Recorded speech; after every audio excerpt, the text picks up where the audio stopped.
Symbology of the Bible, Volume 2. Celts? Among the books that did not get canonized, there is a story of Noah's birth. In the book of Noah, also contained in Enoch 106, Lamech questions whether Noah is a son or the offspring of a union between his wife and an angel. Methuselah took a wife for his son Lamech, and she bore him a man-child. The body of the babe was white as snow and red as a blooming rose, and the hair of his head and his long locks were white as wool, and his eyes like the rays of the sun. Lamech was afraid, came to his own father Methuselah, and he said to him, I have begotten a strange son. He is not like a human being, but resembles the children of the angels of heaven, and his nature is different, and he is not like us, and his eyes are as the rays of the sun, and his countenance is glorious. And it seems to me that he is not sprung from me, but from the angels. This passage reflects the understanding of the writer or writers that the angels were here and mixed with the humans. Since we are in their image, it is not impossible to mate. The countenance of Noah is described as angelic. However, it could be that he was in fact white compared to the other people. The people of the Middle East have quite a bit of exposure to the sun, and thus their skin tones are darker. Imagine if a blonde, blue-eyed baby was delivered in such a setting. These verses may be a clue that certain peoples of European descent can in fact be descendants of the people in the Middle East. In fact, linguists and etymologists have concluded that many, if not most, of the languages of the Western peoples have a common origin in an Indo-European mother tongue, as shown to the left. Baltic Slavic, Germanic, Roman, Celtic, Albanian, Greek, Armenian, and Indo-Iranian languages are all believed to be rooted in a Proto-Indo-European language, thought to have appeared circa 5000 BC. From www.uottawa.ca. The Celtic languages are considered to belong to that group, and traditionally the Celtic peoples are associated with an area in the British Isles. However, evidence has indicated that they were present on the European continent also. The extent of the Celtic territory is shown on the map below. The Celts occupied much of Europe, including the Iberian Peninsula, the British Isles, and the Balkans. They also had territory in Anatolia, aka Asia Minor. Now, recall the runic alphabet. There were a number of runes in use in the past. Among them were Druidic runes, runes of the religion of the Celts. There were also Anglo-Saxon runes, known as Viking runes, shown below left, along with the runic alphabet, right. We can see many similarities, and this would indicate a common origin rather than one borrowing from another. So, while there may be different versions of runes, they all contain identical base elements, which are most likely relics of the common runic alphabet they stem from, and they have components from the Proto-Hebrew as discussed previously. Now let's talk about the term Caucasian. Historically, it was coined and has come to mean people who originated in the region of the Caucasus Mountains. Recently, it has been criticized as not correct to use it to identify the white race. However, if we consider the location of ancient or on a map with the Alps and Caucasus Mountains below, it is not unreasonable to suppose that some of the people of the cradle migrated over the Caucasus Mountains as opposed to originating in that area.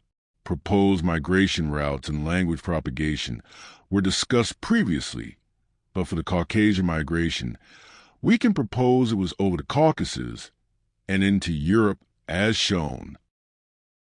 The Druids were mentioned previously, but a deeper look will reveal some interesting information. For example, the word Druid was first used by Greek writers as druidae, and the etymology of the word is as follows.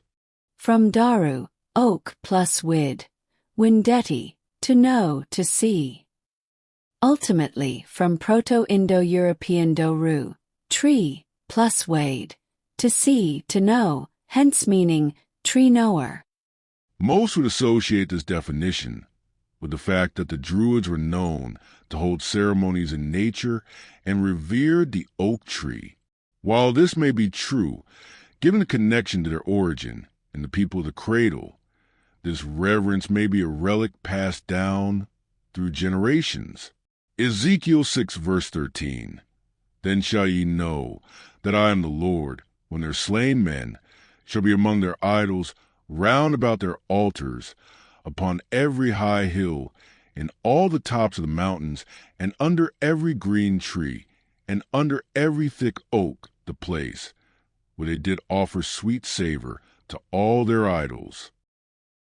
Genesis 35 verse 4, And they gave unto Jacob all the strange gods which were in their hand, and all their earrings which were in their ears, and Jacob hid them under the oak which was by Shechem.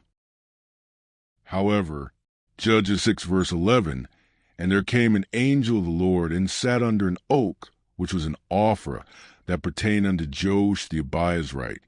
And his son Gideon threshed wheat by the winepress, to hide it from the Midianites.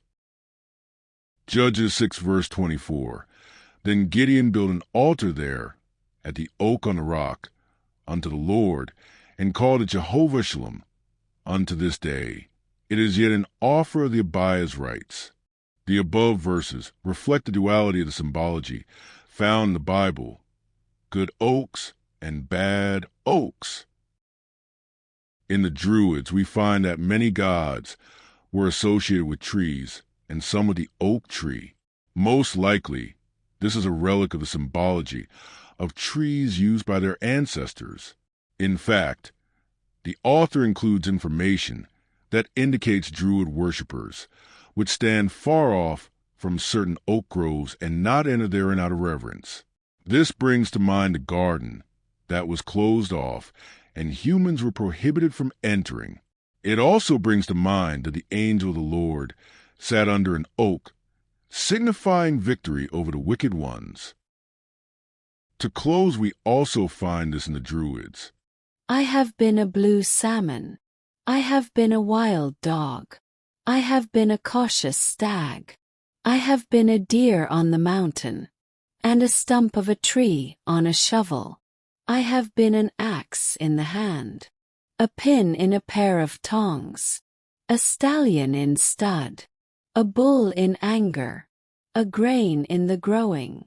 I have been dead, I have been alive. I am a composer of songs, for I am Taliesin. The writer identifies with many different things, of which some are objects in nature. Thus, many connect Druidism with nature and earth worship. However, an axe, pin, dead, and alive suggests something different.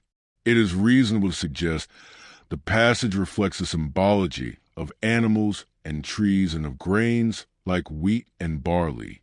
Being dead and being alive could indicate the state of the writer's spiritual being.